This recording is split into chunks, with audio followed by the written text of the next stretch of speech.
it's not something that has come up. It's something that it's recognized and was actually initiated by the World Health Organization. And because the world is changing dramatically, there's a great gap between the available health resources and the people's needs. So this has urged medical schools to form now new priorities. And therefore, the World Health Organization has defined social accountability of medical schools as the obligation to direct their education, research, and service activities towards addressing the priority health concerns of community, region, and nation they have a mandate to serve. So this concerns it's not only a work of medical schools, but it's a collaborative partnership between the governments, the World Health Organization, medical schools, and other healthcare professions. And today we are going to know the role of medical students in social accountability. So remember your key stakeholders, and today you will be able to understand your role in as a medical student. So I'd like to give the floor to my colleague Victor. Victor, to take us through the values of social accountability.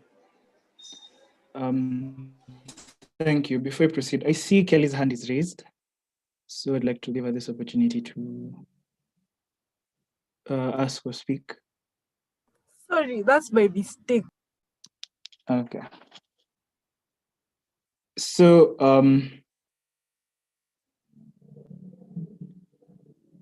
okay. So what do you think? Do you think are the values social accountability is based on? Based on the explanation that Yasa has given to us, or not social accountability is. So what do you think the values are? It's open to discussion. So, and remember, no answer is wrong. You can also give in your feedback at the chat box. They will be read out loud.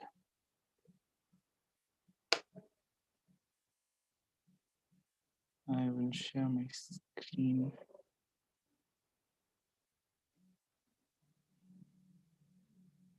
So we're going to use a mirror board for this. Oh, sorry. You guys just sorry. Continue. Yes. So, what do you think are the values? Yes is going to share a mirror board, so that's where we're going to be feeling. No, it's okay. Just continue. Victor. Yeah. You just continue. We'll do the mirror board later. Okay.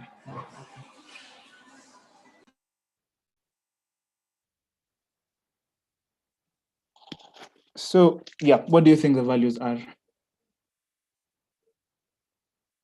Some of them have been mentioned in the definition that has been given out of what social accountability is according to WHO.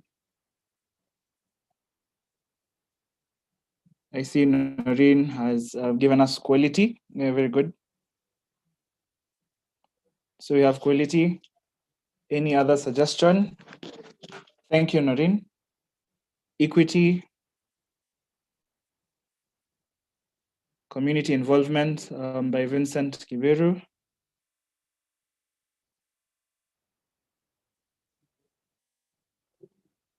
Noreen, again, with relevance. Yes, that's very, very good.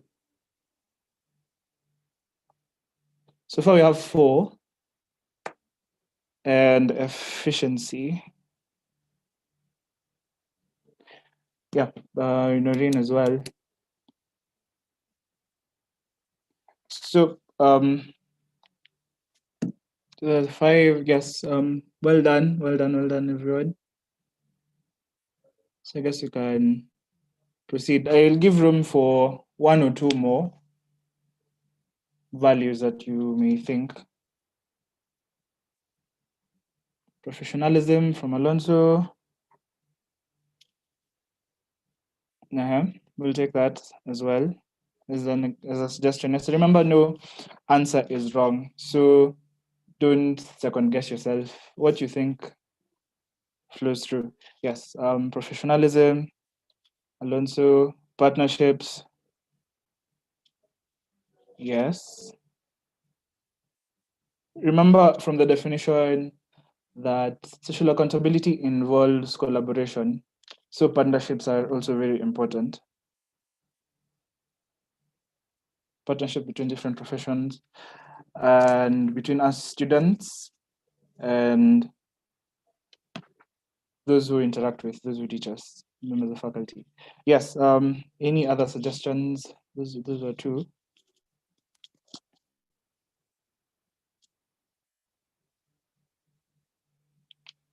So I guess we can proceed. Thank you very much for your suggestions.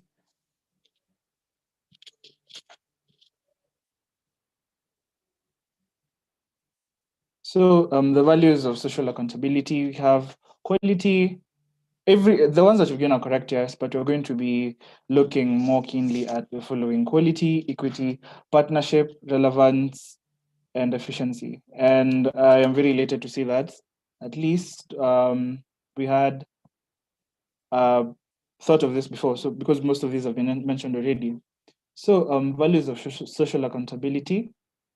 The delivery of health services should optimally satisfy both professional standards and community expectations.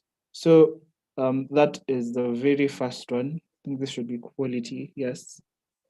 Yeah, this is quality, yes. Then we go to equity.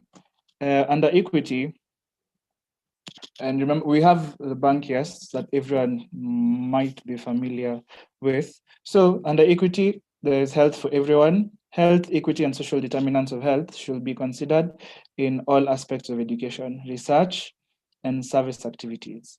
Then we move to relevance, the third value. Under relevance, this is the degree to which the most important problems are tackled first. So it's sort of like prioritization. Health-based decisions should be responsive to community needs and principles of cultural sensitivity and competency. That's relevant. So we've seen quality, we've seen equity, we've seen relevance, and we go to efficiency. Efficiency is the degree to which health is cost effective and availability of resources to address priority health needs. And there's availability of resources to address priority health needs. That's efficiency. Then we move to the next one, which is partnership, which is important. Partnerships, they are key in developing, implementing, and evaluating efforts between all stakeholders, faculty and students, communities, health and education systems in schools. Remember, no man is an island, and in as much as our medical education may have us believe that we as doctors are superior to other health workers, we cannot work alone. So partnerships are important from as early as our medical training begins. So what we're going to move into next is, we're going to map out our schools, and we're going to use these values to see where our schools fit. And we've gone through the definitions, and yes, we're going to look through this value map. And here we have 4 points. I call them cardinal points, but it's no compass. There's the relevance, there's equity, there is cost effectiveness at the bottom, and quality. And why there is a gap between the circle does not get to the very periphery is because there is always room for improvement in each and every one of these values. Yes, so the one we are seeing is what we'd like to call an ideal example of what a medical school would be, where all of them are in a state of balance. So from here, I don't know that yes, I have the next slide. Yes, I'd like to add something on this, Victor. So yes, thank you, Victor, for taking us through the values, first of all, much appreciated. Of course, like any entity that we learn, everything has a value that we stand on and that we believe in. And I'd like you to look at this map as, imagine you and your friends after the pandemic are going to buy pizza. And you're tired out of school, it's Friday, and you guys want to go get pizza for yourself. So when you're going to get pizza, these are some of the things you're going to consider: the quality of the pizza. Of course, will you go for Italian pizza that is quite expensive, or will you just go to the fast food restaurants just to get some really quick low quality pizza. Or you look at also relevance, like when you're talking about the relevance of pizza, that is like um, what you're actually feeling like, what kind of pizza you're feeling like. Some are you feeling like having pepperoni or Hawaiian or margarita, and then you also look about cost effectiveness. Is your budget in your friend circle? Is what your budget is allowing you to actually? If you have like 2,000 shillings, like how many pizzas can come in 2,000 sitting? So these are the things you actually do consider, my friend. And then also like when it comes to sorry, excuse me, equity is that how are you going to divide those pizzas between your group of friends? There's always one friend that always has, there's always that friend that will eat the most pieces. But like these are the things that we'll actually consider. So I want you to think of it as you going out. If you want to remember this concept, like think of a pizza, and so when you're mapping out your medical school, these are the things that you actually take into consideration. Does your medical school, are you getting that quality education that is making you a competent doctor? Relevant, is your medical curriculum being able to, is your medical relevant to the patients you see in the wards? Is it delivery? And not only relevant to the existing health needs, but also future health needs. Remember, you're not becoming a doctor for a year. You're becoming a doctor is a lifelong commitment. So you need to also think about future. And all of these are the values that Victor has explained very well should be considered. So after the session, I'd like you guys to take 2 minutes in the post-evaluation form, take a paper and a pen, and map out your medical school. And ask yourself, where is my medical school? Like you can draw a circle like this. You can draw like just the y-axis and the x-axis and just draw a circle. It doesn't have to be neat. And then take a picture and you'll upload it in the post-evaluation form to just give us an idea of what your medical school looks like. But of course, please don't mention your specific medical school names. Remember, we're not here to pinpoint which medical school is the best, but we're here to learn and fill out the gaps. So yes, thank you, Victor, for that. So that's a take-home assignment, the only take-home assignment. So please don't forget that assignment. So now we're going to go to the 3 key principles of social accountability, and these are the principles that social accountability stands for, and it also gives us an idea of how you can actually work towards social accountability. So it's sort of like the methodology, like, we've discussed the background, we've really understood what social accountability is now. Now it's time for action, and we need to ask ourselves, how can we be able to improve social accountability? And to do that, we need to have some certain principles to guide us, to act as a template. One of the principles is changes in current and future health needs and challenges in societies. And this is when we talk about the global health workforce. The global health workforce basically consists of medical professions, not only doctors, but pharmacists, nurses, and all of them in the medical field. These are the workforce. And there are very many challenges that you face. And today we are going to address the one challenge, of which is our medical education. Is our medical education competent enough to prepare us for a challenging world out there? And for this, I'd like us to watch a short video. I'll stop sharing to share my screen, and Victor will share his screen to play a really good video. I want you to look, as you watch this video, this video is going to explain to you a journey of a medical student all the way to a doctor and the challenges they're facing. And I want you to ask yourself, how can I change these challenges that I am also going to expect to face in the future to ensure that my community is not left behind and that my colleagues are not left behind? So I just stopped sharing my screen and watch this video. Trust me, it will make you cry at the end. So just be prepared.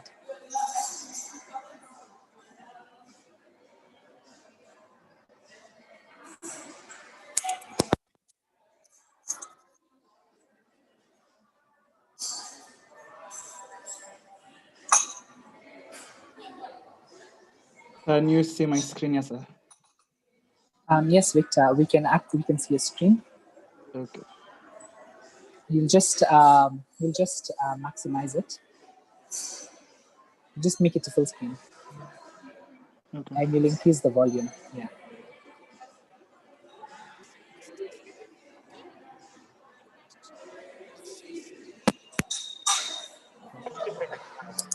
So maybe Kelly, can you tell us? Can you hear the video?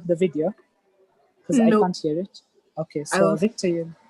You'll unmute your mic and you'll increase the volume. Okay. Okay. The volume is maximum. Can you hear me speaking? Yes, we can. Okay.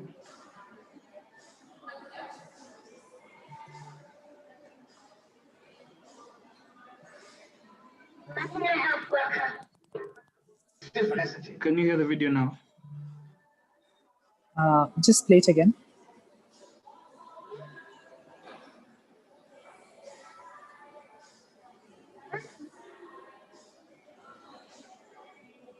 You can hear the video, right?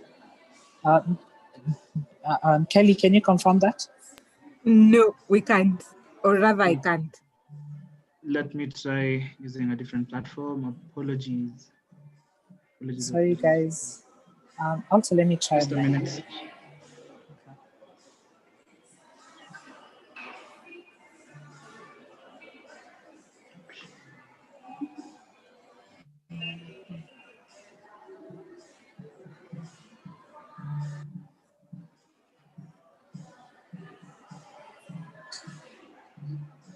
Sorry, guys, we're just sorting out this technical issue.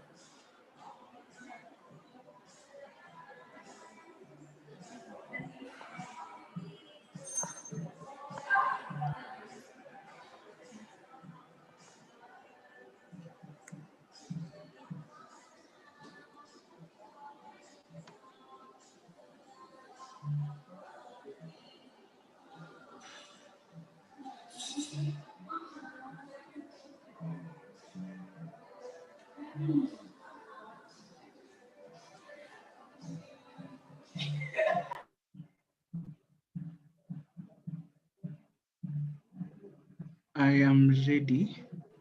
Oh, okay. I just tried.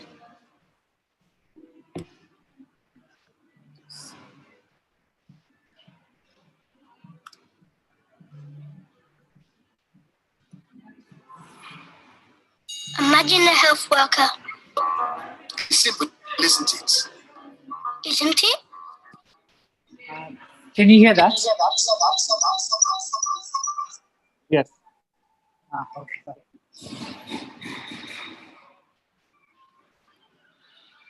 Let's imagine she's... Or she's... Imagine she's a he. Let's stick with a her. What about we call her Flo? Florence. Flo. The thing is, whatever a health worker looks like, whatever she's called, imagine this. She saves lives every single day. She's amazing. But like many of us, she dreams of more. Imagine that dream takes her to the big city. You don't have to imagine that. This is what happens, time and time again. She might get a job at a private clinic. Or maybe she moves abroad to chase her dream. Look, here she is in London. She's working in a hospital. Now imagine what's happened to us. The people she left behind. My wife died when she gave birth with no health worker to help her. Nobody in our village gets vaccinated. Our children are dying from pneumonia and diarrhea. We don't know how to protect ourselves from HIV and malaria. It will only take one health worker to show us. There are 2,000 people in our community, yet we don't have a single health worker. Where's the health worker? Where is she?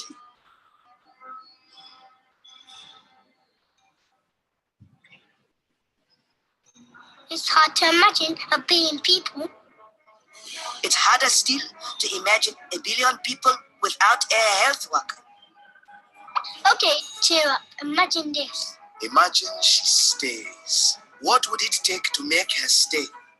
Imagine investing in her. Imagine paying her a living wage. Imagine giving her quality training that she can pass on. And imagine giving her the proper tools for the job. Now she's got support. She feels safe. She's also got the respect of the people around her. We listen to her and we learn. She is important to us and we value her. Imagine what would happen then. Over the years, she could save hundreds of lives. She could inspire and train hundreds of others to become health workers like her. I could be one of them. So could I. Each of us could be saving lives in our own communities.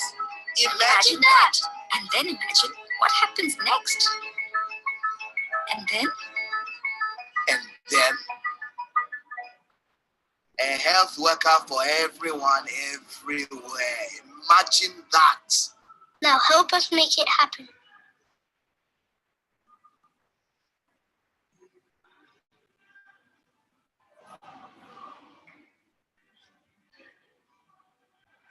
Make it happen.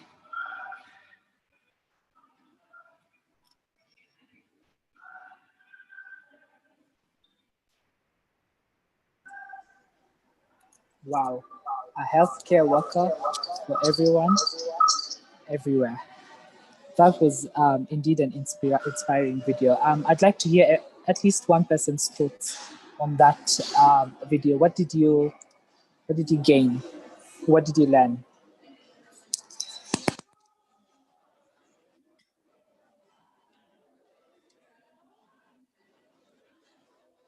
Did any of you get to watch the video, or did you get to see the video? Please give us your feedback on the video. What do you think is the problem here that we are facing as medical students or as future global health workforce? As the future global health workforce, what are the challenges? You can put your challenges in the chat room as well, or you can just unmute your mic. But we prefer you unmute your mic so we can hear your lovely voice.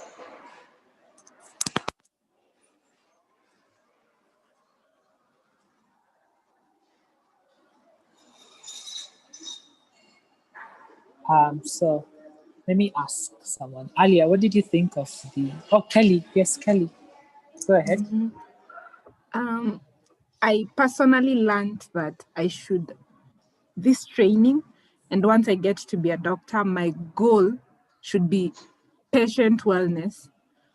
In that I don't do other things so much that I forget I am actually getting this education to impact my community, to impact where I am coming from, to impact those who, I think you're getting me? Yes, I'm getting you. Yeah, to impact those who probably, to be literal with the video, who haven't seen a health worker, who don't know how to care for themselves matters when it comes to matters health. Yeah, that's what I've gotten. Wow, yes, I agree. Thank you, Kelly, for that insight. At the end of the day, as we graduate, yes, it is our right to go and seek better quality education around the world and better, we from migrating from rural to urban to international to regional. But we must not forget that we have a mandate to serve our communities, because at the end of the day, we don't want any member from our community saying that I don't know how to treat myself from HIV and AIDS. I don't know how to protect myself from COVID-19. These are some of the things that we don't want our communities to say, because at the end of the day, we are healthcare workers, and we need to also provide empower our communities. We need to think of preventative methods rather than curative. We need to think broad and wide. But again, this is not only a challenge that we're seeing that is facing the communities, it's also facing us as future doctors. You see the journey she had to take to seek to become competent. Can we all, is that sustainable for all healthcare workers? Can all healthcare workers move all from rural to urban? No, because there's certain challenges such as financial barriers that we face. There's so many other barriers that we actually face. But what if our medical education was competent? Think of this scenario. What if our medical education was competent enough that we don't need to go abroad, or we don't need to go outside the country to seek quality healthcare, and that we're able to remain and serve our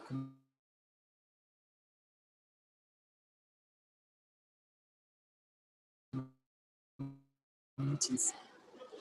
Ask her.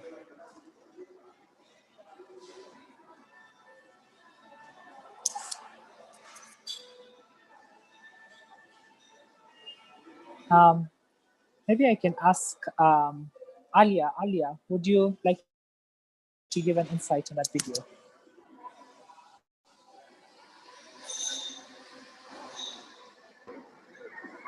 Yeah, I did. Uh-huh. Oh. Alia? Hello, Alia? Chat Yes, Alia. box. Check the chat box for her Oh, okay. All right. contribution. Thank you. Oh, so Alia says we should not forget our main purpose of why we got the education in the first place. Absolutely true. Like we must not forget that, or we must not take this as a 8 to 5 p.m. job. You know, this is a lifelong. Medical education is a long life commitment as defined by the World Federation of Medical Education, WFME. So don't forget that once you're in med school, it's a lifelong commitment for you to educate yourself. Would anyone else like to give an insight? Thank you, Alia. Yes, there's an Yes. insight from Vincent Kiberu. Yes, please read it out. It says brain drain secondary to poor quality training and poor remuneration. So what I get from this is that people go to train outside and they're retained there to offer the services that they would have been offering to the local community here. So in a way, yes, that is taking away the talent that would have been rendered to the local community here. And that is also tied to the point of having medical education locally that is not as competent as it is outside. That is, and the medical education offered outside is not accessible to very many of us who are here. So yes, yeah, I think that's what ties that point down. So brain drain. Thank you, Vincent. Thank you, Victor. Thank you, Vincent. Vincent has mentioned a very important point about brain drain, and this is also another challenge that we face. When we talk about healthcare workers, we are actually at a deficit at the moment. It's really difficult to get access to a healthcare worker, especially in this COVID-19 times. It's really shown that's a huge gap, and there's a brain drain. But of course, you can't. Is it fair to blame these healthcare workers that go outside to seek better opportunities? I don't think so, because at the end of the day, everyone has a right to their choices. Everyone has a right to their career. Everyone has that right, that freedom. But what if we brought those competencies, those skills, that quality of medical education back home? That way, it's fair, and nobody is left behind. And that's the whole purpose of this session: leaving no one behind, leaving no healthcare worker behind, leaving no community member behind. Together, we are able to join our hands in ensuring that we live in a healthier planet, in a healthier world. I'll give you a most recent example of the COVID-19 vaccine, how it's just rolled out in one country, and by the time it also reaches to us, it takes time. But we need to ask ourselves, what is that gap between, apart from the distance, we can't blame distance because we're globally connected through the internet, but we need to ask ourselves, what is that gap that the UK was able to roll out vaccines for its citizens, and the gap between and why we're still not yet there? That's the questions we must ask ourselves, and we must train ourselves from now to be able to be competent, so that when we are in those positions of health, of public health, of when we're doctors, when we're key stakeholders, we are able to think of our healthcare workers and at the same time think of our communities. Also, remember, it's not about the numbers of healthcare workers also. That's also another important point. We always say that there are 10 doctors to a million people, or it's not only about that. Yes, there can be one doctor for 10,000 citizens. But what if that doctor is not competent? Then the 10,000 citizens suffer. And that's that. It's not only about numbers, but it's also about quality. It's about accessibility. That one doctor, how easy is it to access that one doctor? Acceptability. Are we training our doctors to accept a variety of patients that come, to ensure that when we talk about acceptability, we talk about culture sensitivity, we talk about ethics. How do we share our patients' information out beyond their knowledge, or are we sensitive to their culture? Do we talk to them nicely? Like, these are the things that we need to train in our medical schools, and these are things that need to be emphasized, because having a degree is not enough, but having a degree with competency, with quality, with with added value to your career, it will add value not only to your career but to the community around. And once many people that you are expected, those future patients that are waiting for you to serve them, you, at the end of the day, it is you who is going to be in great satisfaction, and the nation is going to also be in joy, because everyone is in good health, and that's the aim, or the importance of social accountability. Maybe I'd like to give one person this opportunity to really explain to us what is going on in this chart. You can see that the top leading causes of burden of disease in 2004 and in 2030. And I want to ask you one question. Is your medical school preparing you to become a doctor in 2030? Because all of us here, I believe, will still be doctors, or will still be practitioners, or will still be in the field of health in 2030. Yes, we will still be there. We're still young. There's so much ahead of us. I want to ask you, are you prepared to handle the burden of diseases in 2030? Or does your medical education or medical school prepare you for that? That's my question. So another discussion session. Who would like to take the lead on this? Remember, guys, put yourselves out there. It starts here. It actually starts here. Put yourself out there. Get engaged. Remember, no answer is wrong. We're all here to learn. I also didn't know this at some point, and now I know, and I want you to know. So tell us your opinion.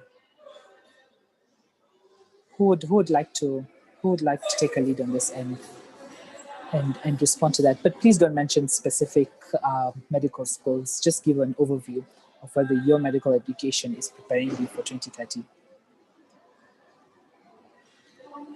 Okay, so maybe I can ask Humphrey. Humphrey, would you like to give us your insight or your thoughts?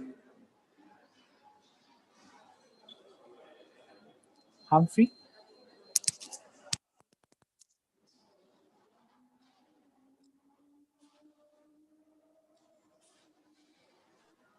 Hello. Hello, Humphrey. Welcome. Thank you. I didn't hear the question. All right, so you can see the screen, right? Yes, so like you can see the disease burdens in 2004 and the top causes of disease burdens in 2030. So my question to you is your medical education preparing you to become a doctor in 2030, looking at the expected disease burdens that are going to emerge? I actually don't think so. Because we're maintaining the old system, and we are not being trained. In most cases, we're not being trained to prepare for this upcoming. So I don't think so. Thank you very much, Humphrey, for confidently saying that. I really admire your confidence. And you actually said, you brought up a very important thing that we SCOME stand for is about curriculum. We need to advocate as medical students to move from that traditional curriculum to a more to a diverse curriculum that prepares us to be competent doctors, not only to serve in our country, Kenya, but to serve globally. So thank you, Humphrey, for that insight. Who would like to give another insight on this chat here? You can raise your hand and we'll unmute you, or you can even unmute yourself.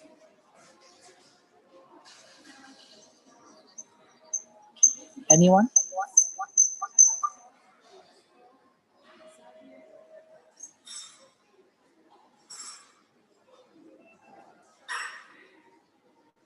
Okay, so maybe I can ask, is there anything on the chat? Let's see. You can put your comments on the chat as well.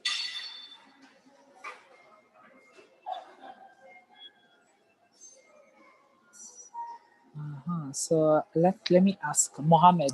Mohammed?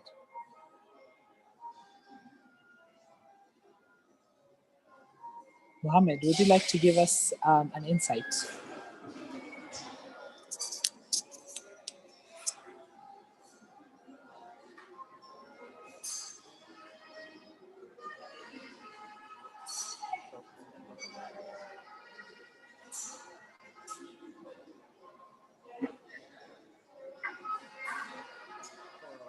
would like to chip in and add one more point.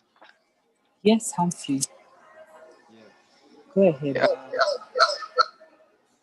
I've seen from the table, most of these, okay, there's a very big difference within compared when you compare those disease conditions.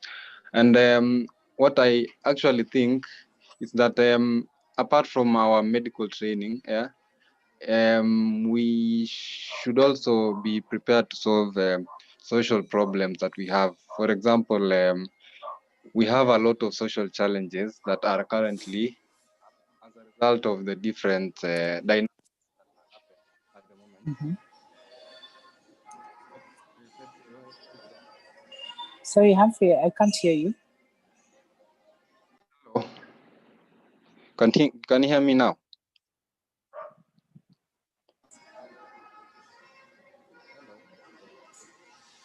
Yes, Humphrey, we can hear you. So I was saying, Uh-huh. at the moment, we are having a lot of social coming up. Mm-hmm. So that means that there is actually a lot of dynamics behind those disease conditions. They usually come as a result of the dynamics that are changing, especially for our country, Kenya. We were talking about population increase, the issues of poverty that we still have, the issues of lifestyle diseases, it is lifestyle. So I think so, as medical doctors or as ambassadors of goodwill, we should be the ones at the forefront in trying to solve these social challenges so that we will not have these conditions coming 2030. So I think the other thing that we need to incorporate into our curriculum is the fact that we need to be global citizens. We need to be social change makers who are willing to step up and look at the social challenges that we have, the various upcoming problems that we have, and try to solve them. So I don't think I think this could be a personal responsibility and not necessarily something that you can learn from school. And that's why joining such forums will be beneficial. Thank you. Absolutely. Joining such, you ended the statement well. Joining such forums is so important because we need to move away from the traditional learning of medical education and empower ourselves. And that was well said, Humphrey. So thank you very much for your insight. Also in the chat box, Alia has added that our education system puts a lot of responsibility on students and expects us to know what to do and when to do it with little guidance. Very well said. There's a very what Alia is trying to say is that there's actually a big wall between faculty and students, and there's little engagement between the two, and this needs to change.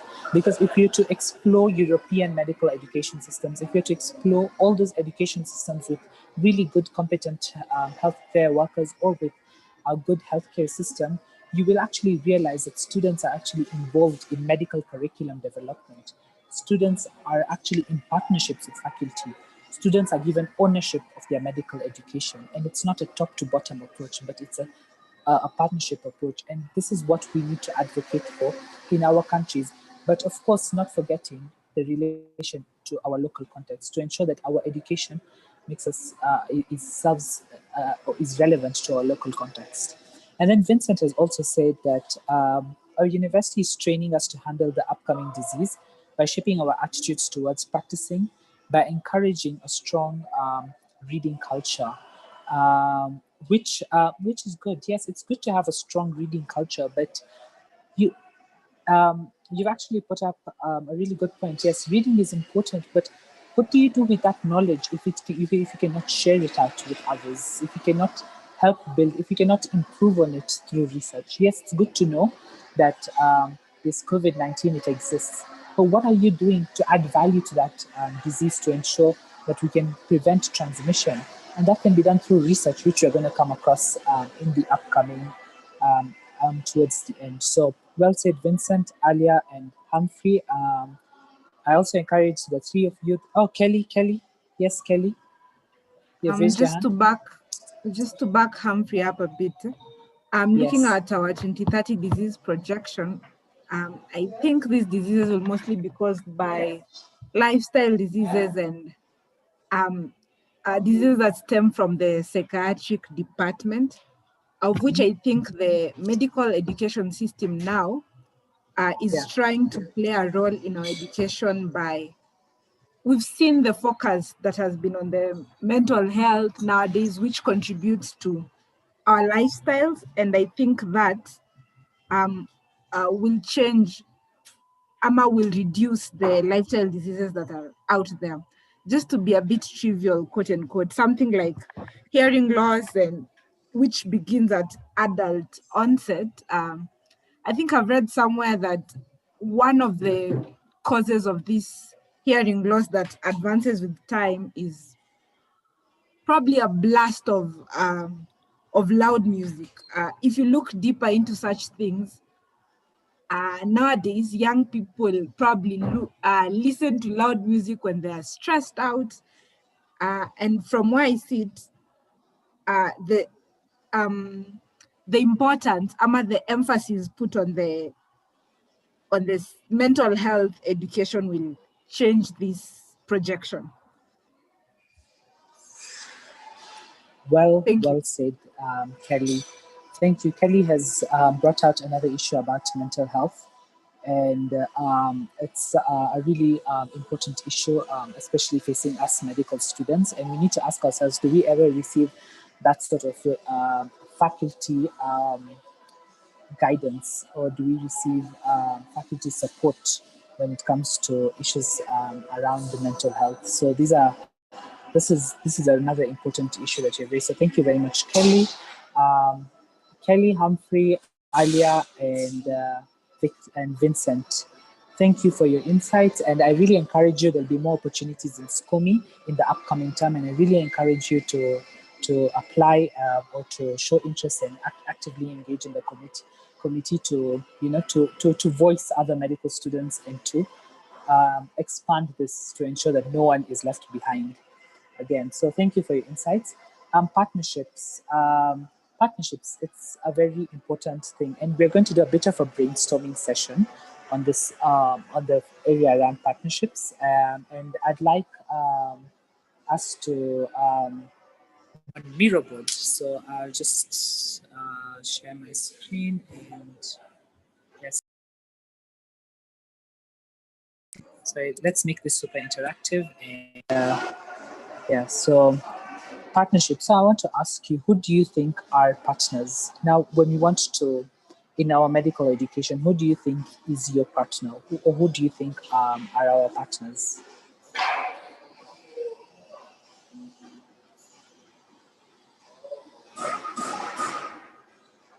So feel free to give us your insights. You can put your post in the chat box, and Victor Makumi will read it for us. Your partners. So just give us 4 partners. Who do you think are the partners in your medical education? Who do you think your medical faculty should partner with to ensure that your education is socially accountable?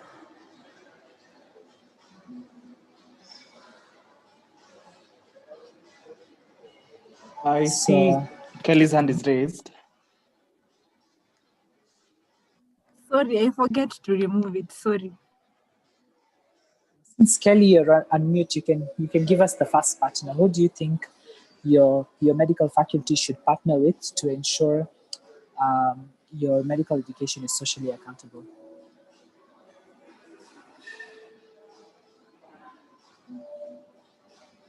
I think WHO. So which body under WHO? Because the World Health Organization has several mandates. It was also mentioned in the talk. I think there I'm lost. Maybe you should help me. Yes, so it's the World Federation of Medical Education. So it's a mandate under the WHO that accredits medical schools. So you've probably heard of medical schools being accredited, the accreditation process, right? Yes, so this is the body that is responsible for ensuring quality assurance in medical education. Well done. Vincent has mentioned government. I absolutely agree. Vincent, would you like to tell us why you said government? And who specifically under the government? Who is responsible under the government?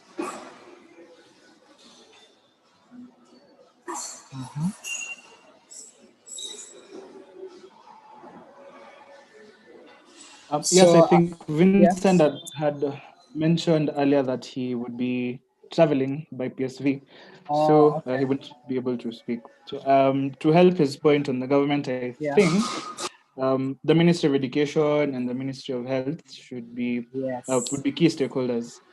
Yes. Bas, well said. Thank you. These are key stakeholders that your medical faculty should partner with. Very important. Ministry of Health and Education. Victor, you just helped me through the chat. I can't really multitask. Yeah, so you just helped me. Sure. Anyone else who you can also unmute yourself. We want to hear your lovely voices and get to know you. Glory Kananu, would you like to tell us?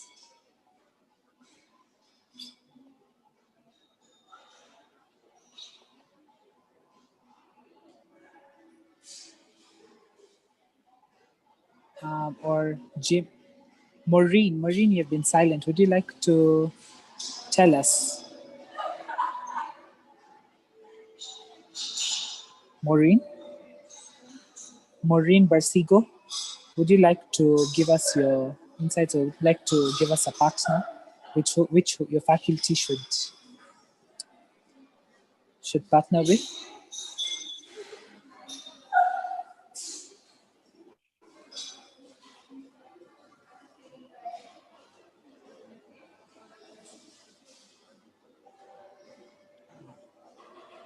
Okay, so in the chat box, Victor, just read for me in the chat box if there's anything. Yeah, Mohammed had said, reiterated the point on government, the ministry concerns on education and health. So that's MOH and the Ministry of Education. Then Vincent, again, thank you. The Ministry of Education and the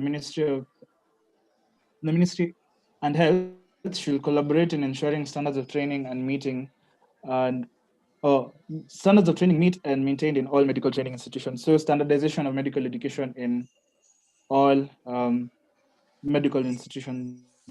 Yes. Um, uh, right. Yeah, I that's also it from the chat box. I also see Vincent had mentioned something on community. That's absolutely right. Your community, because if you want your medical education to be relevant to the community, you need to engage or partner with the community and make your community your classrooms, as we will see ahead. One last partner. This one, whoever gets this, they'll get a gift from me, my lunch money. So whoever gets this last one, there's a specific one. It's within, let me give you a hint. It's just within the walls of a university. Who should your faculty partner with? It's within the walls of your university. So this is an offer. Yes. There's one more point that Vincent had jotted down. Point 3. Yeah. Health workers, those in practice, and retired personnel. Yeah. Yes. All right. Thank you. Other health workers. I agree. There's one more partner. There's one specific partner within our walls of a university that we don't need to go too far. We just need to cross a corridor. And I want whoever tells me this partner, students and trainers. Yes, they are our partners, but who specifically are we looking at when we come to social accountability? Think of the other principles. Think wide. It's just within your university. So this is a gift offer. Whoever gets it gets a special gift. Think, who can you partner with within the walls of your university?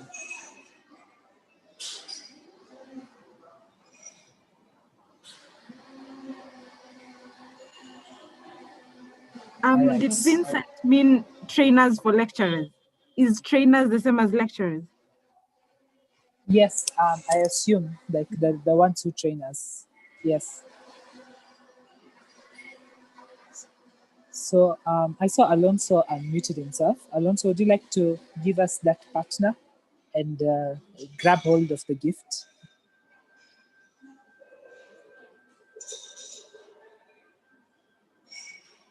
All right, so this is really easy, guys. You don't need to go out of your university. It's within your university campus. There's one more point by Vincent. Huh? Other students, non-medical students. Vincent has got the prize. Congratulations, Vincent. Please DM me. You'll get your prize. So yes, other medical students, so other faculties, other non-medical students.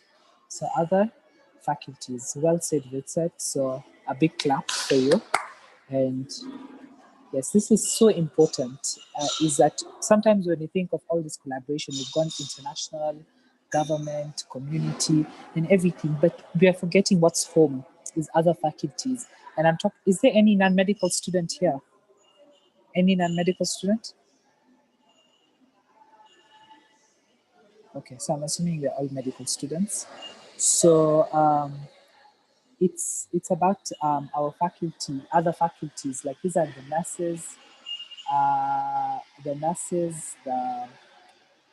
what do you call it, the pharmacy students, the psychiatry students, all of these students that are health, that are working towards health.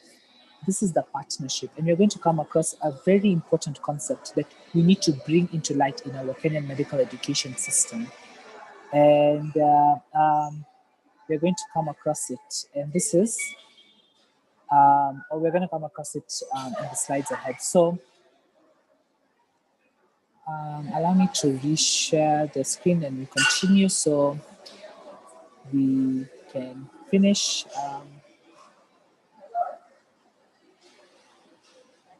So community-based medical education.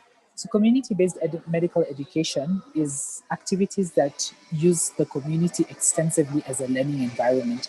Remember, your true classroom as a medical student is not your lecture hall, or now that we're in 2020, the Zoom room. No, that's not your classroom. Your real classroom is your community, the community that you will serve in the future as a doctor. So this is actually what you should engage in.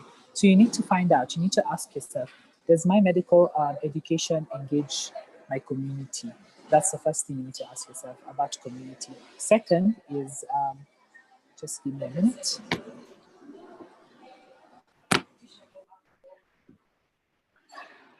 Yeah, so it's about also the community and community-based medical education.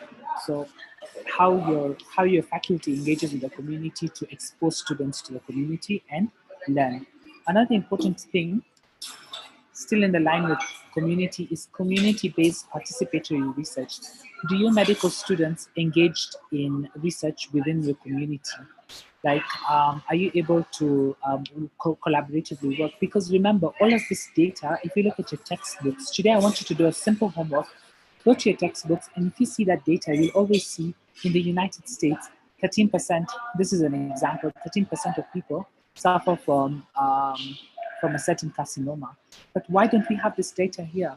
This is what we need to advocate for. We need to say that these are the number of, this is the percentage of Kenyans that actually eventually succumb to certain neoplasms or carcinomas or other diseases, or succumb to tuberculosis. So this is what we need, and can only be done by engaging medical students into research. How you can actually promote research within the community so that your education is relevant. Remember that key principles on relevance. Another thing is you need to understand the relationship between your faculty and the community, and what is the relationship between the faculty and the community, and how can they engage in partnerships? Because we are not here to just discuss these things, but we're here to build ourselves on the how. So one is the faculty should ensure that the community is a learning environment, take you to field trips, expose you to the community. Two is do some community-based education, educate the community, at the same time collect some data about the community, learn about the community, assess the community's health needs. And then finally have an evaluation tool to act, because you need to also ensure that your medical education is sustainable, and at the same time, it's the qualities and the standards are constantly being assessed. So these are the three key important points that faculty can engage with community. Another thing is that Vincent can further that Vincent is an advocate for is an interprofessional education. So interprofessional education is when students from one or two more professions actually work together and to improve their health outcomes. And I want to ask any one of you that is in this session, maybe just one person, have you ever worked in multidisciplinary teams before in your curriculum? Is it part of your curriculum? Do you work with nursing students, dental students together on projects, or are you encouraged to work in the wards in teams?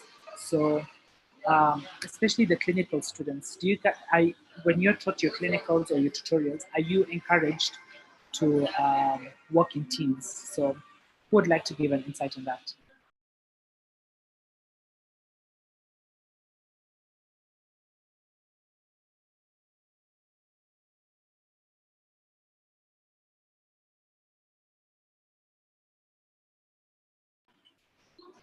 Yes, who would like to give us an insight on interprofessional education?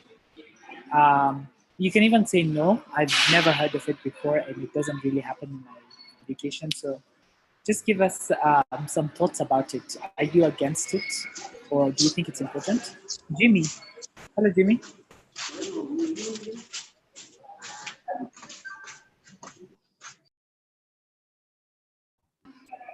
Jimmy. All right, Kelly. I love your enthusiasm, Kelly. Let me just speak while I still can. Anyway, my first year of the medical school was basically IPE throughout, and I think it was relevant. Oh wow, that's really interesting. And what did you what did you think it was relevant? What value did it add to your education?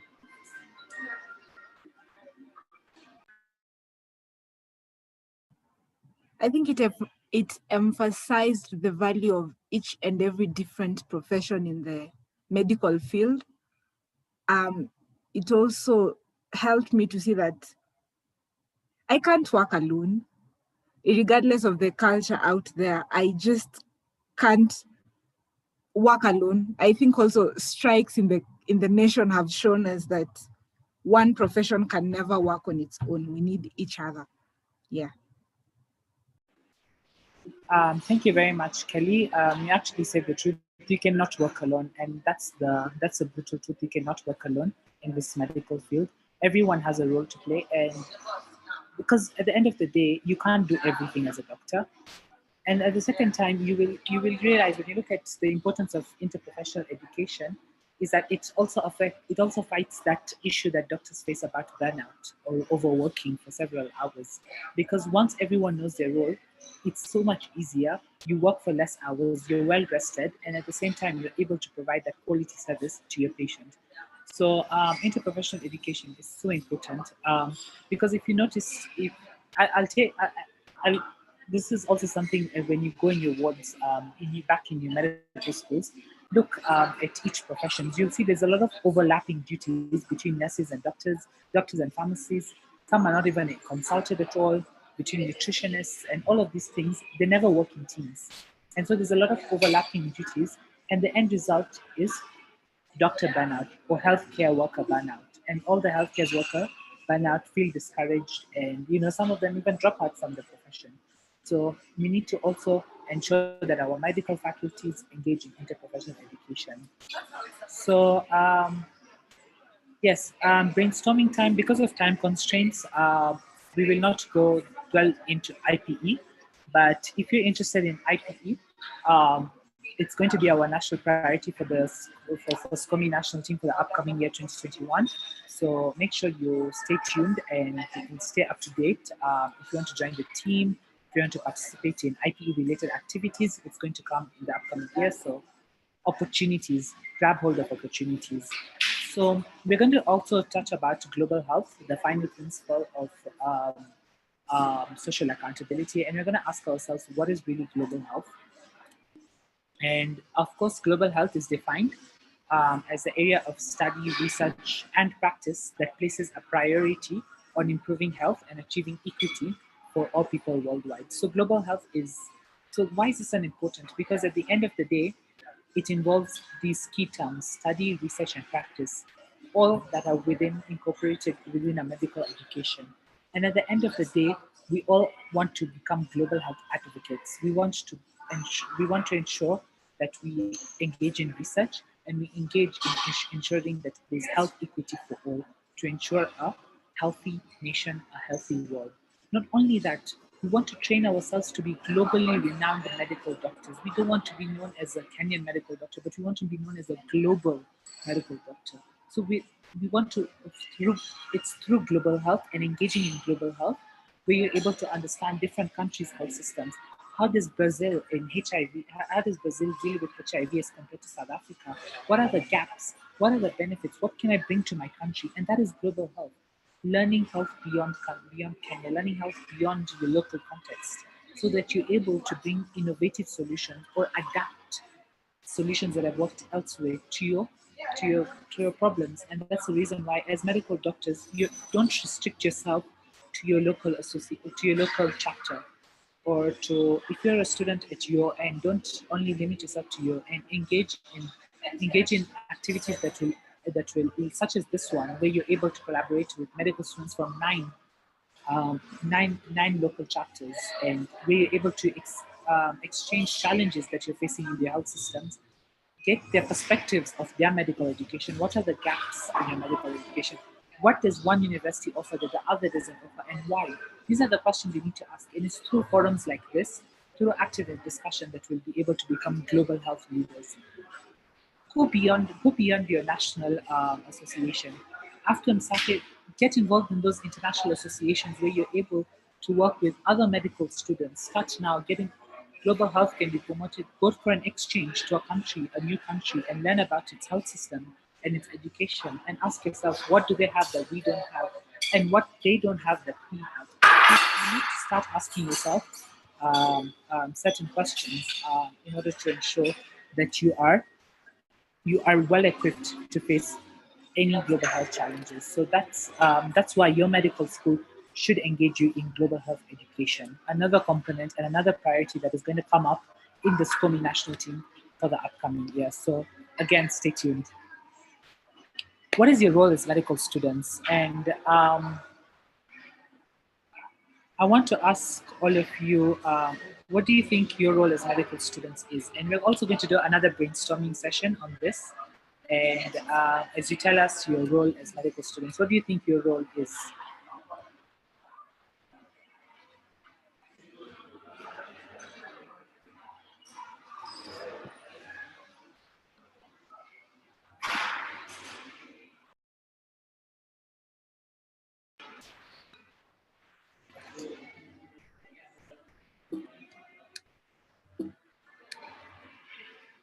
So we're going to do a quick mirror board discussion, and please, Victor, if I don't see the chat, please read out to me the responses.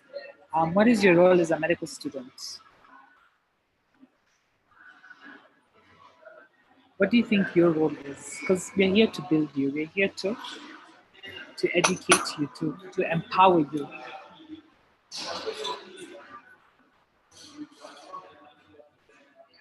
So who would like to go first? Who hasn't spoken?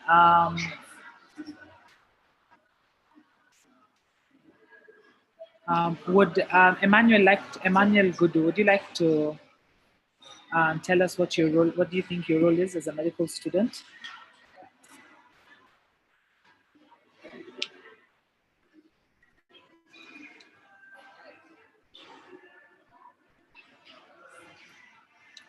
Emmanuel?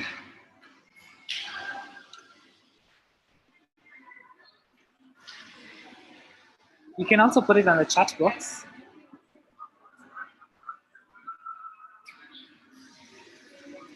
Hello?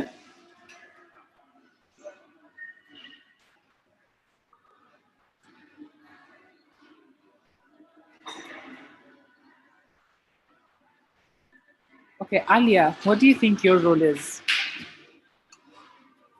We have feedback from the chat box. So Jimmy says that he thinks we are the continuity of healthcare in our country.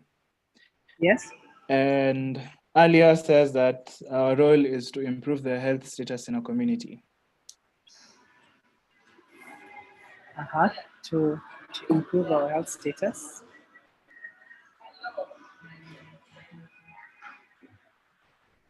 Continuity. Mohammed says our role is to educate the community.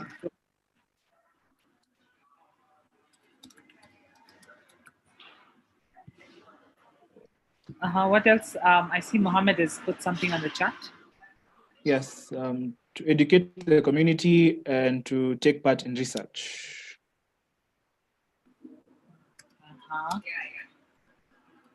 And engage in research, yes.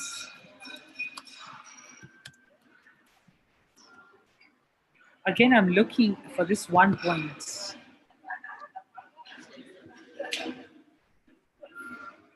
But this one's without a price. So who would like to give one last role that medical students can actually play?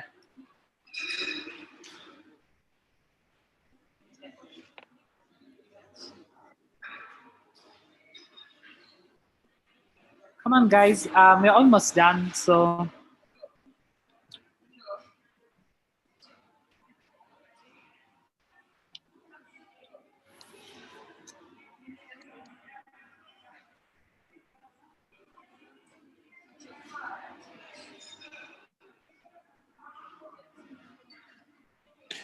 Alia says to be competent and efficient in our work.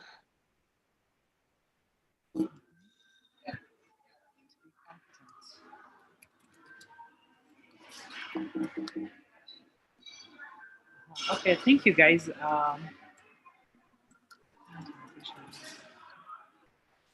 Thank you all for your feedback. So these are your roles. Remember, everyone's idea is correct. No one is wrong. Yes, so let's actually know what today. Let's find out what our role is as medical students. Sorry, just a minute.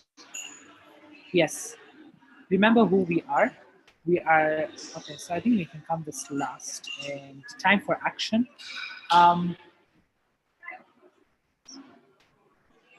Just give me a second.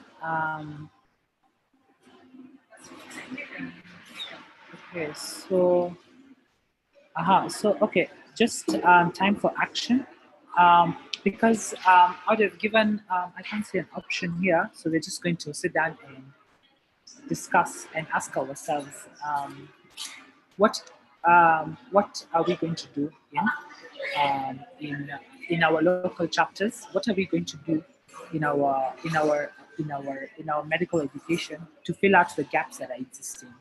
So if you're given an opportunity to develop a project on social accountability, out of all the principles, which principle will you sit down and develop a project for, and which one would you address? You can put it in the chat box, and we can be able to see if you're given an opportunity. And remember, don't feel shy. You just never know.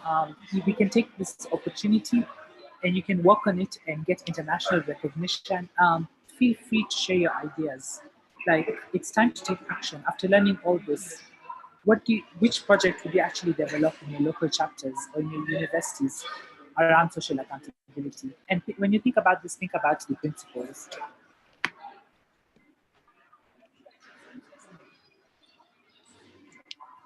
We just need one more project, one project idea, or if not necessarily a project, which problems are you interested in addressing in medical education?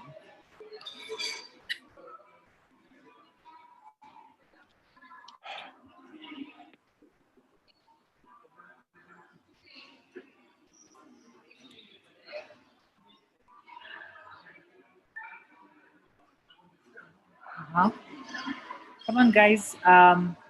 Let's be active. This is our last, not last, second last interactive session. So let's be active.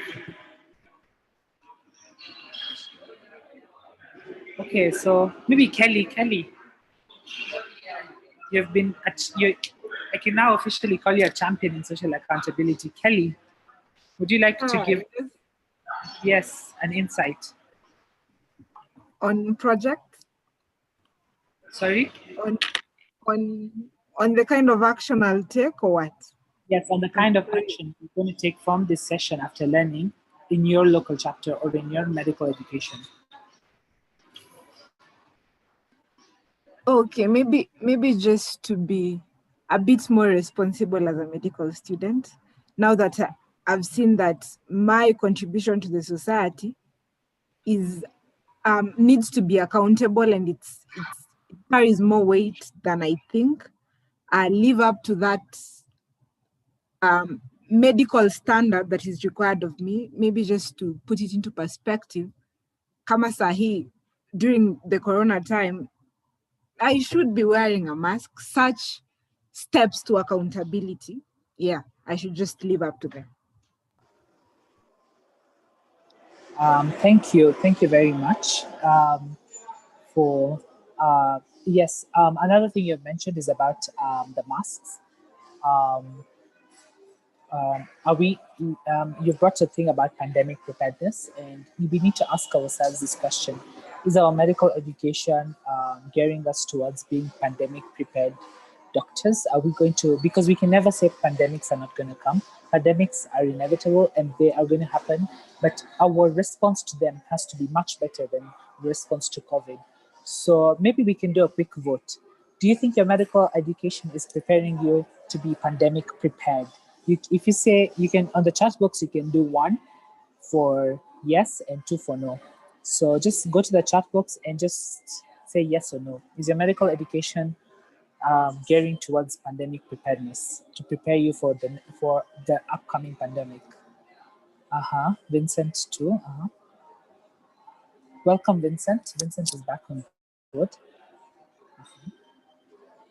Come on, let's all participate in this. It's just entering a number in the chat box. So yes, 1, 2 for whether your medical education is not preparing you for a pandemic. 1 whether if it's preparing you for a pandemic. Whether you feel safe.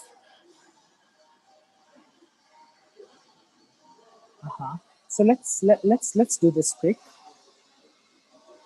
We have 14 of us and 4 have replied.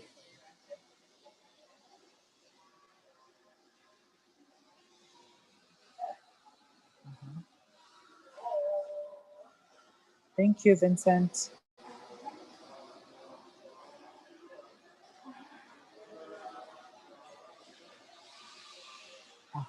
True, which is changing courtesy of Corona. Thank you, Kelly. Anyone else? It's just adding a number. Come on, guys, let's be active. We're almost done. We're nearing the end. So do you think your medical education is preparing you to be pandemic prepared doctors?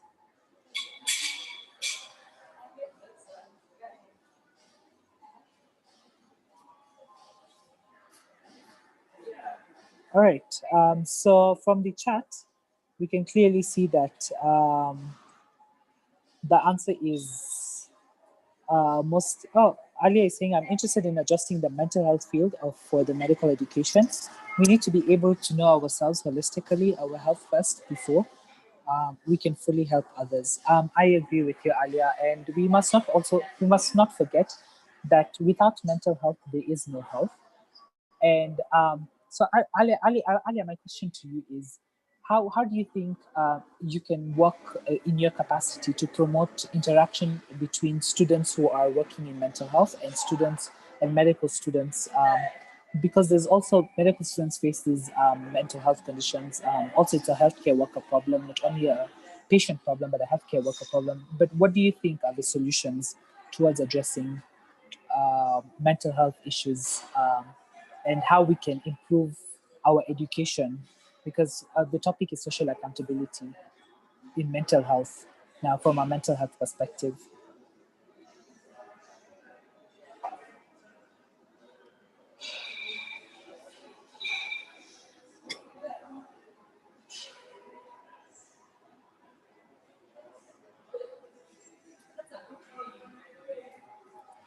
So Alia, I'm waiting to hear from you.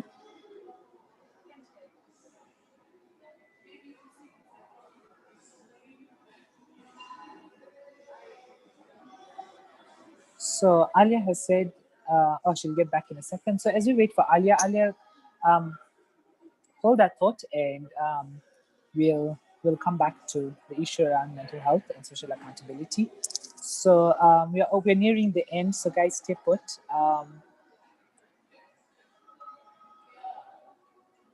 Okay, so we are going to do a quick discussion forum. And before we do a discussion, we have some opinion polls. I'd allow my colleague, Victor. Victor, can you share your screen? Yes. Yes, okay, so guys, we're going to do a quick vote, a quick poll to express your opinion. No worries, Emmanuel. Feel free to use the chat. We're going to do a quick poll to really understand your perspectives around your medical education. Remember, it's anonymous. Please participate in this poll. We want to hear your voice as well, but through this poll. So Victor is going to share screen. In the meantime, I'd advise you to go to menti.com. We're going to do a quick vote, and it's just a 1 minute thing, so we won't take much time.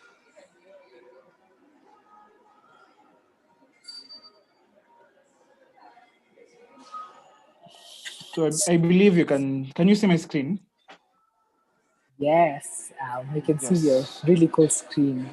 Thank you. So yeah, go to menti.com and enter the code 2652242.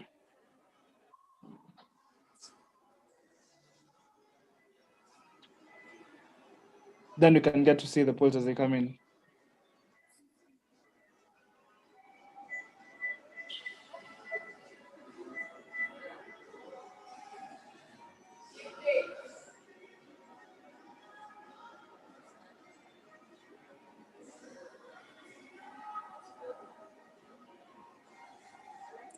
So guys, it's a quick activity. Go to menti.com and do 2652242 and give us tell us whether you have ever partnered with your faculty in any medical education related. Have you ever worked with your faculty? This can be in terms of curriculum development, in terms of medical education quality assessment. Have you ever been in their board meetings? It can be simple as board meetings where you represent voice of medical students around medical education, issues around medical education.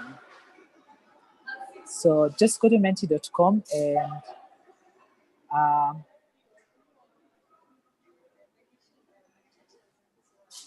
let us hear you.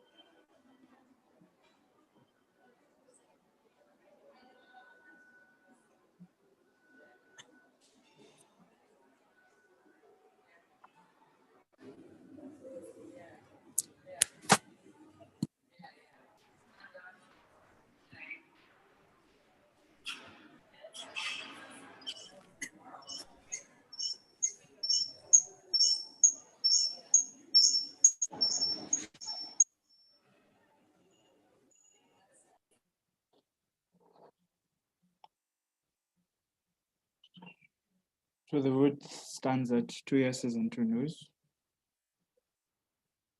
3 noes, 2 yeses.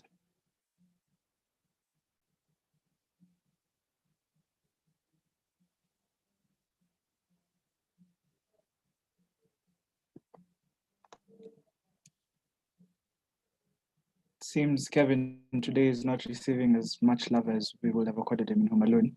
So yes, but thank you for your honesty. 4 no's and 2 yeses. Thank you, guys. Let's engage so we can move on. So, Victor, do you have another poll?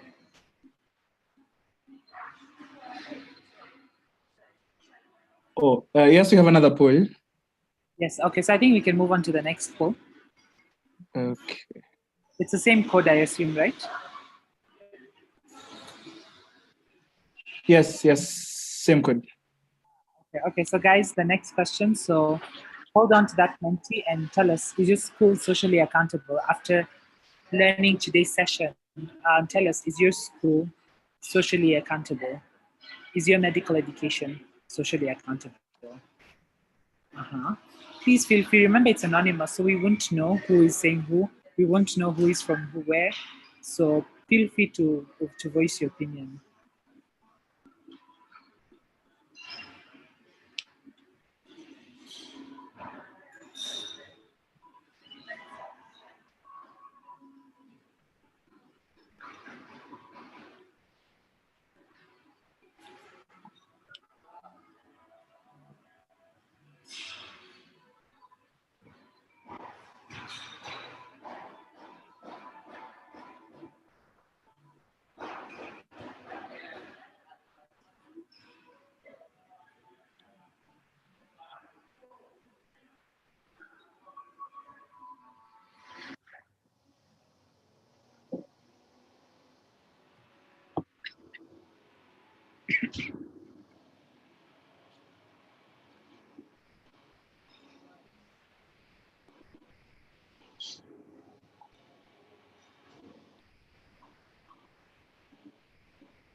All right. So I guess thank you very much, Victor, for the poll. Thank you all for participating in this poll, and at least from now we are able to see and we're able to understand the importance of social accountability and our roles as medical students. So let me share my screen. Let's have remember this is meant to be an interactive session. We are avoiding that top to bottom approach. We are different from our faculty. We want to hear your voices. We want you to get engaged in your medical education. And I want to ask you guys, what, in your opinion, how does a socially accountable medical school look like? Tell us, like, how at least I want two persons' views on what they think a socially accountable medical school. What is that dream medical school that maybe you might not have, but you will advocate for, or that or that the future generation of medical students will have, or that even your postgraduate medical school will have. So I want to ask you, what is the social accountable medical school look like? And then Victor will be noting down the minutes on this. So tell us, and it will be anonymous. So please feel free to voice your. This is a platform where you actually speak up. Remember, no answer is wrong. Remember that. It's your opinion, and you have a right to it. So again, you can use the chat box, or you can let us hear your beautiful voices.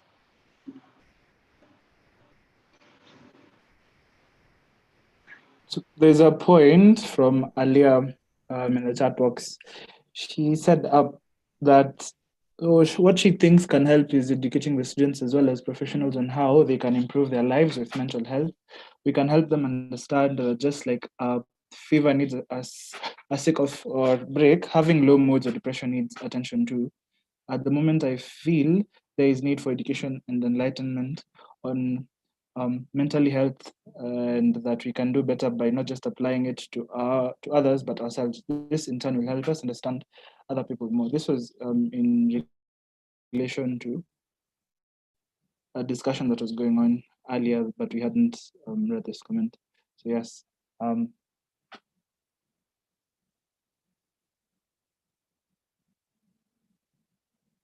Keep your Thank you, Alia. Yes, sorry for that. Thank you very much, Alia. You seem very interested around mental health and social accountability. And I'll always encourage you, Alia, and everyone who is actively engaged to. There's so many opportunities that are coming up to please volunteer and take part in ensuring that we medical students are able to empower ourselves, so that when we go back to the real world, if we want to become successful medical doctors, then we need to start now. We need to start engaging in these issues, so that when we go out there, we have the skills. Like, this is a capacity building session. We're providing you with knowledge, we're providing you with tools, and we're providing you with skills that you can use to advocate, because that's how health is achieved. Today, if we are able to effectively battle HIV or even COVID-19, it's because of certain policies. It's because people had their opinion laid out in such global health spaces. Of course, they were held physically, but now we are limited to the virtual settings, but we're still making use of it. And we need to ask ourselves, how can we, but we also will take their positions, and it all starts now. And I want you guys to voice your opinion and tell us, what do you think a social accountable medical school looks like? One more person. Who hasn't spoken? Maybe Victor Masharia, would you like to give us your opinion on how you think a medical education that is socially accountable looks like, or how you envision the perfect medical school?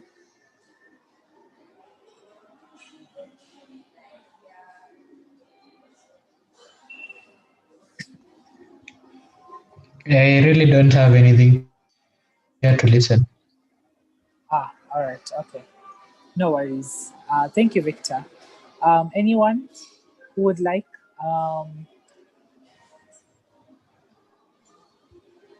maybe Brenda, would you like to voice your opinion on how an ideal socially accountable medical school looks like?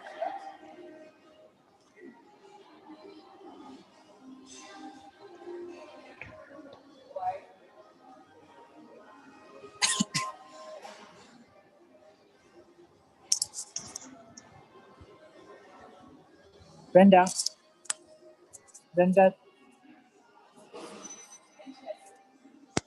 you can unmute your mic.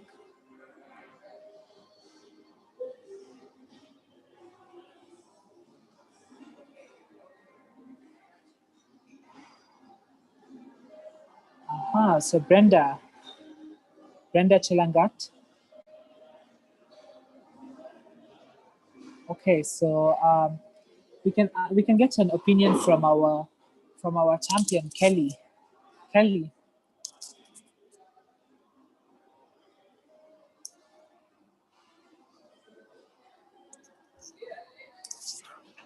Yes, sir, you're flattering me. Anyway, in terms no, of I'm not flattering you. I admire your enthusiasm around social accountability. Well, thank you. I actually think if you can participate, you should. Anyway, on the comment on what probably, I don't know. I think I haven't thought about it too much, but I think about the values. Think about the values and the principles of social accountability. Like, what is missing in your medical school that you would wish, after learning all of this, that will make you a competent doctor, Kelly? Probably dedicate. From where I sit right now, I'm actually one of those people who voted that my medical school is socially accountable.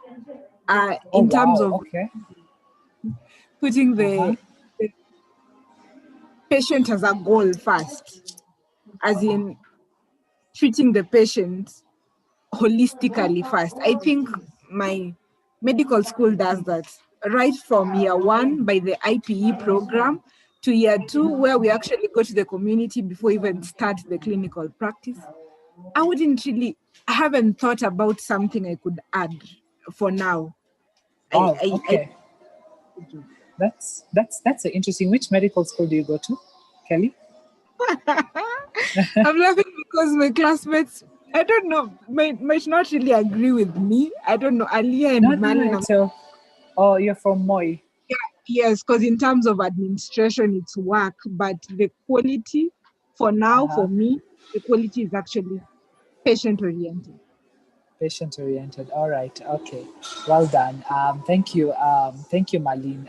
I'm sorry, Kelly, for your opinion. And wow, I admire that. Okay. So who else has a different opinion? So Vincent has mentioned that a socially accountable school should encourage research. I agree, I agree, I agree, and adjust its training in tandem to results of research and not just fixed-minded training to the based on the curriculum. Okay. Thank you, Vincent, for your opinion. You've mentioned curriculum. We're tired of this outdated traditional curriculum. We need a curriculum that will prepare us for 2030 and beyond. We also need to engage in research. And research is a very important, because if we don't know, if we don't understand our community, how will we treat our community better? If we don't understand what other healthcare professionals do, how will we how will we how will we how will we protect ourselves from burnout, or from giving the best quality healthcare to the patient that they deserve? Nobody becomes sick because they want to. Nobody acquires a disease. But it's all of these social determinants of health that we talked about in the beginning that play a key role in a patient's healthcare outcome. Remember, we are doctors, but God forbid, we can also be patients, God forbid. So we need to also not only think about people, but we need to think about our own social protection. Are we healthcare workers who are constantly exposed to, because we're in 2020, we need to speak of COVID-19, who are constantly exposed to diseases and are constantly exposed to difficult environments? Do we have that protection? Do we have that health protection? Do we have all of these protection mechanisms to protect us healthcare workers from burnout, so that we are not only doctors, but we are also able to serve our families, and we're also able to have time for ourselves? So these are the things or the questions we need to start raising. And it all comes down to your medical school. It all comes down to basic medical education and social accountability. Because at the end of the day, you want to be competent. You want to go to another university and be proud to say that I came from an education. Today I am here because of my education. Many doctors or many people drop out of medical school or drop out of their career because they don't feel they their competence, or they don't feel that there's any value of this to themselves. Because, like, to get a simple thing like an ECG test takes 2 weeks. As a doctor, you, apart from just filling referral forms, you will not feel that satisfaction. All that knowledge you have gained, you're not able to apply it because of limited resources. So you need to learn these things now, so that when you're there in that field, you're able to advocate for it. And when you advocate, you become an agent for social change. And when you become an agent for social change, you receive recognition. And when you receive recognition, you're able to make impactful change. You're able to bring in innovative solutions. You're able to bring in policies that will change communities, that will change lives of your colleagues, that will improve our health care outcomes. Let us not all go to the US, the UK, and all of these amazing countries with amazing healthcare system. Let us bring that here, and much better. But don't wait to earn a degree. Don't be of the ideology that then what do minimalize your degree from the end, that's when I'll think of advocacy. That's when I'll think of this. My friend, the world is competitive. It starts now. Medical students around the world are engaging in social accountability. And that's why I wanted to bring this light to you, so that you are not left behind. There's a whole hundreds of thousands of medical students that are actively engaging in social accountability. Then why not you? You should also engage in this. In these things, you should also be able to develop activities. If research is a gap in your medical education, go ahead and develop a research club, or initiate a research program, or even start your own research project. That is a change. The small things you do have huge impact, and you never know where this will take you. So I want to tell you that you have so much power as a medical student. Don't underestimate it. Oh my God, sorry for that. So yeah. So yes, remember who you are. You are decision makers. I'm talking to you, medical students. You are decision makers. You have the right to decide what should be right for your medical education. It's not your faculty. Remember remember your educator gives less than around 10% of his career is devoted to medical education, and the rest is devoted to public and private practice and working towards earning themselves. Don't be inspired by that, but be inspired by how you are willing to commit to education. Be decision makers right now. Like, learn how to make your own decisions. If you see something is wrong, advocate for it. If it doesn't work at faculty level, go ahead and build it outside the curriculum as an extracurricular activities. And remember, you cannot work alone. You need a team of people. Always remember that you can't work alone. You need teams, because at the end of the day, we want to empower. Because after you leave behind that legacy, you need people to take it up, and that's how the world works. And we need to amplify that. We need to be leaders of social accountability projects in healthcare. I also already mentioned projects such as research projects. If you feel research is a gap, go ahead and develop a research project or start a research education program. If you personally believe that interprofessional education is a huge gap in your faculty or in your medical education, go ahead, start an activity, even if it's extracurricular. Go ahead and engage pharmacy students, nursing students, medical students, all of these amazing, brilliant students. Engage them in these topics. Engage them. Remember, you're also change makers. Don't forget your role in making change. So just always remember your role as medical students in medical education. And yes, we've come. So feel free to contact me. I'm your National Officer on Medical Education elect. And for the upcoming term, we have a lot of things around medical education. So I'd highly encourage you to sit down and actively engage in medical education, especially to those who have attended.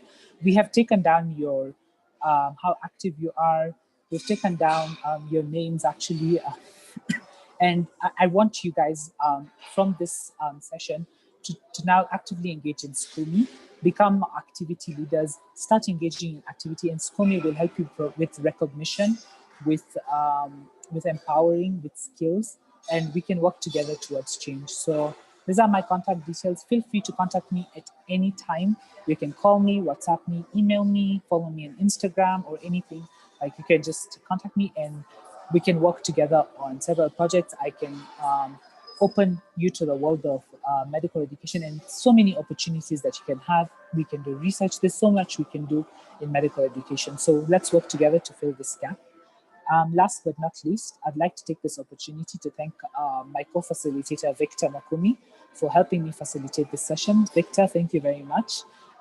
Victor is also passionate about medical education, and he will be with us throughout the year. So also feel free to contact him. I'd like to thank our active participants. Special thanks to Kelly, Alia, Alonso. There was Vincent. Thank you. And if I forgot to mention your name, forgive me, but thank you all for attending this session, for actively participating, and for actively participating in this session and voicing your opinions. Please remember, fill out the post-evaluation form that will be signed at the end of the day. So it only takes 1 minute in order to earn a certificate. So you have to fill the pre and post-evaluation form. And once you're done with filling out the pre and post evaluation form, you will be able to receive a certificate after a week. And yeah, and this certificate you can actually use to apply for more opportunities in MSAKE and SCOME or in medical education. So yes, and thank you very much for the interactive session. Have a great day and God bless you all. Thank you. Victor, would you like to say anything?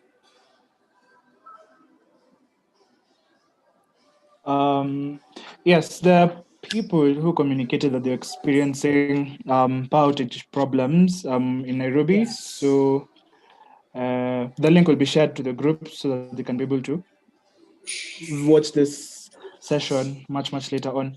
Otherwise, I'd like to thank you all for making time to be here and for actively participating in the session. Thank you, Yasa, for your wonderful facilitation skills. and we look forward to working with you in the coming matters SCOME and medical education. Thank you, Victor. I just have one request. If we could do a quick photo session. So just switch on your cameras. I take a screenshot.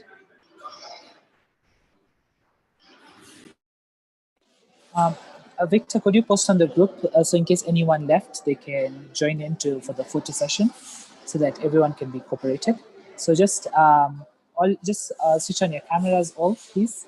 And let's have this as for memorabilia and, just to remember, to remind ourselves of good days. I can see Victor, I can see myself, I can see Victor Macharia. Please switch on your cameras. We'd like to take a quick photo session for our session today. Thank you, Victor. Yes. Victor, just post on the group. Yes. So we give others a bit of 2 minutes so they join in, then we take our photo just to remember who we are and that we participated in such a thing. And, let's make good use of the opportunity.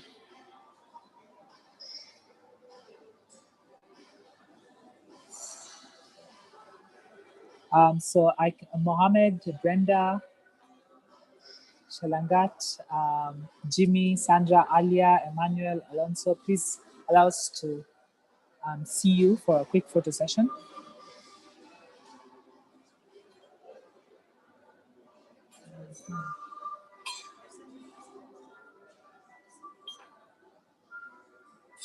So please inform us if you're not switching on your camera so we can continue with the photo session. We'll just take a picture of your name, but we'll miss out your face. Remember, this is how you present yourself externally. Now, let me give you a secret, right? You need to put yourself out there in order for you to, to really be known. Like, see, I can see Victor Macharia. I'll not forget that name now. Yes, even if you're elsewhere, also me, I'm in a coffee shop because there's no electricity at home. So wherever you are, I can see. Thank you, Alonso, Emmanuel, Jimmy. Yes, put yourselves out there. And we'll take a quick photo session.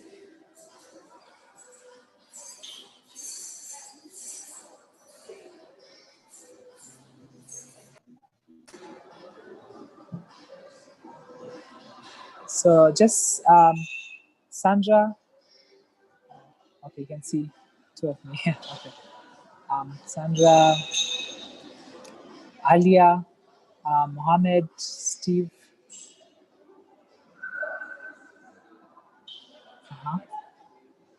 Okay, so Sandra, are we going? Please inform us if you're not switching on your camera, but we'll just take your name. Okay, I think we're ready. So, Mohammed, we can't see you. Steve, before I take the picture, I can see Vincent. Thank you, Vincent, for that commitment. I heard you're traveling, but I love your enthusiasm. Keep it up, Vincent. Who else? Okay, so Mohammed, are you switching on your camera? Alia, your camera? Mohammed, Sandra?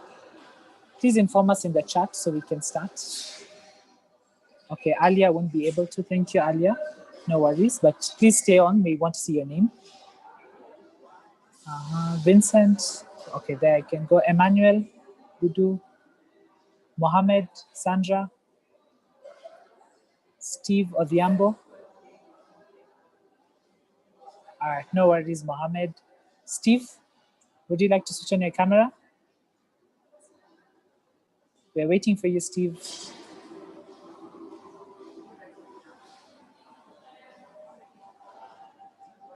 See, I can see these amazing faces. Please, actually, there'll be so many opportunities coming up, so remain in the group, take part, become leaders of change. So I guess we're ready, so we'll start with the photo session. Jimmy, would you like to switch on your camera? So I'll take that as a no. Okay, so we can see yourself. Okay, so guys, are you ready? So you can smile in 3, 2, 1. Cheese. was just say SCOME. SCOME. One more. Oops, sorry. So we can we do a funny something like peace sign or something like that? So yes, peace. 1, 2, 3.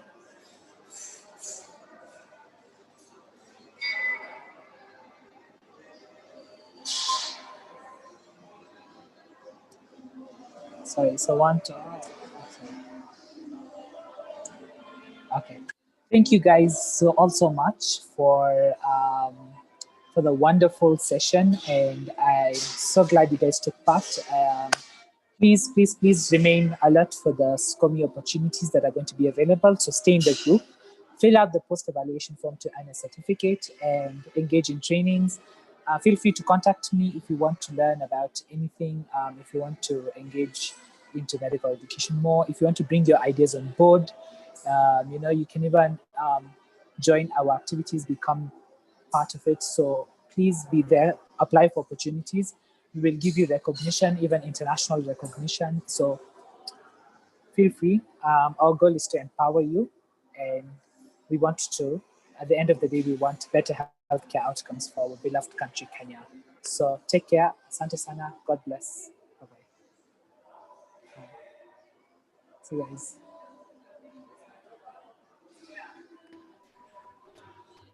So, bye.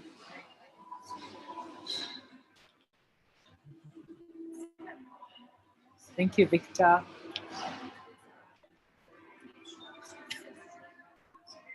Please don't forget to fill the post-evaluation form. So if you have any questions, you can ask. I'll be here for another 5 minutes, so just feel free to ask.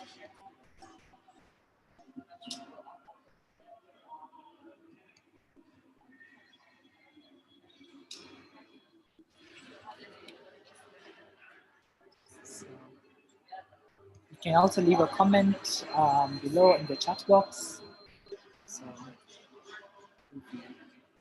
and thank you for attending the session.